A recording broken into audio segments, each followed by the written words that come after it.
Nous allons à présent voir comment réaliser une fenêtre modale à partir d'un formulaire. Donc nous avons pour l'instant un choix dans une boîte combo.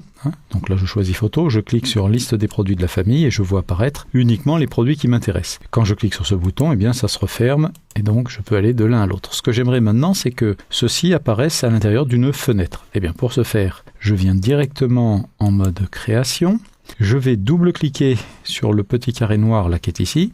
Hop, et je fais apparaître donc les propriétés du formulaire. Dans Format, je vais commencer par indiquer que je souhaite supprimer un certain nombre de choses. Donc là, nous allons lui dire que autoriser le mode formulaire, oui. Autoriser la feuille de données, non, non, non, ça c'est bien. Autoriser le mode page, on va dire non. On va venir se mettre dans auto-centré, oui. Taille ajustée, oui. Ajuster à l'écran, oui. Style de bordure dimensionnable, eh bien on va dire très simple fixe. Afficher le sélecteur, donc on va le basculer effectivement sur non. Le bouton de déplacement sur non. La légende non. Diviseur d'enregistrement, il est bien sûr non, tout va bien.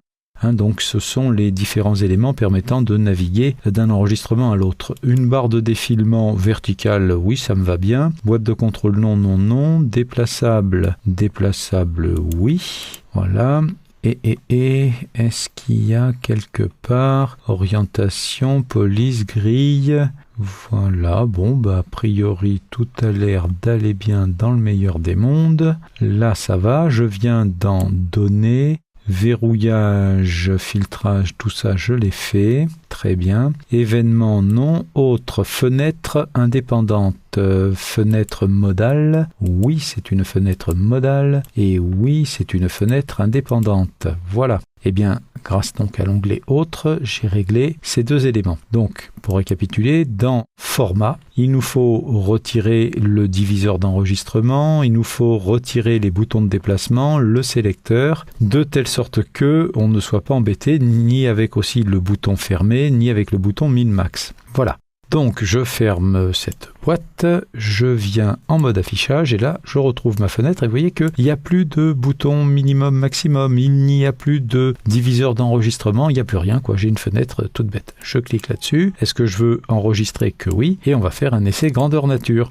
Donc je prends par exemple l'hi-fi, je clique, et là je n'ai bien que l'hi-fi. Et j'ai une fenêtre modale qui se déplace, donc ça me plaît plus, je ferme, et je vais prendre par exemple le petit électroménager, hop, et à nouveau, voilà, j'ai une splendide fenêtre. Donc c'est une manière, ça, d'organiser finalement vos différents formulaires. On n'est pas obligé de faire des formulaires liés directement à une table, on peut faire des formulaires de travail qui nous permettent d'accéder à d'autres informations. Bon, dernier petit détail, pour que ça fasse joli, là, petit électromène, on voit pas trop, je vais juste modifier ça, parce que ça me plaît pas, je vais l'agrandir par ici. Donc vous voyez, le fait de l'agrandir, ça déplace le bouton, si je reviens en affichage, voilà, là j'y vois nettement mieux. Parfait. Bien, je ferme ce formulaire, oui j'enregistre, et nous avons donc vu dans ce tutoriel comment transformer un formulaire en une fenêtre modale.